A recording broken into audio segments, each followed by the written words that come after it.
जो फॉर्म अब FBR की वेबसाइट पे है, आप सब लोग उसको देख सकते हैं कि उसमें हमने कितना उसको सिंप्लीफाई करके उसको आसान कर दिया है, ताकि इस सहूलत में आप टैक्स की तरफ कंट्रीब्यूट कर सकें.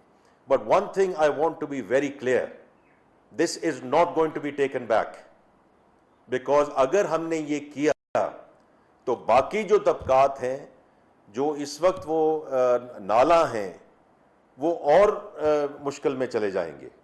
बिकॉज इस मुल्क ने तो आगे बढ़ना है ना, क्योंकि ये महसूलात के बेसिस पे ही मुल्क चलते हैं, चैरिटी से मुल्क नहीं चलते. ये मैं पहले भी कह चुका हूँ, दोबारा दोहराना चाहता हूँ.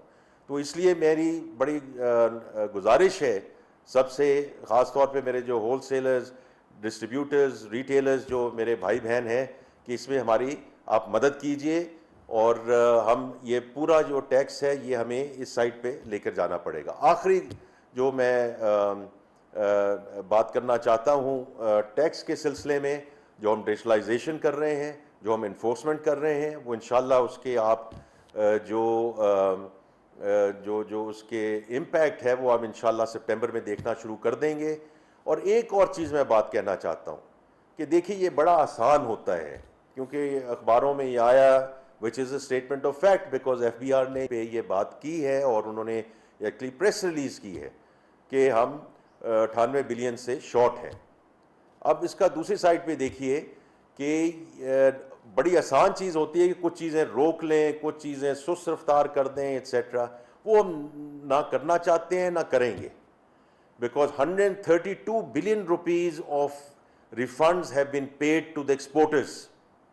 और ये बहुत इंपॉर्टेंट चीज़ है, ये 44% year on year has grown, और हमने आप पे कोई एहसान नहीं किया है.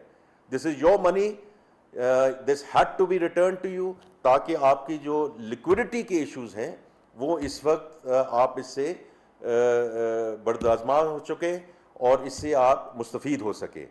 तो ये हम उस मैथ के चक्कर में हम नहीं जा रहे हैं कि जी ये रोक दें, ये कम कर दें. ये तो हमें इकॉनमी का पहिया भी चलाना है और अपने टैक्स रेवेन्यूज़ जो महसूलात हैं उनको भी हमने आगे लेकर जाना है.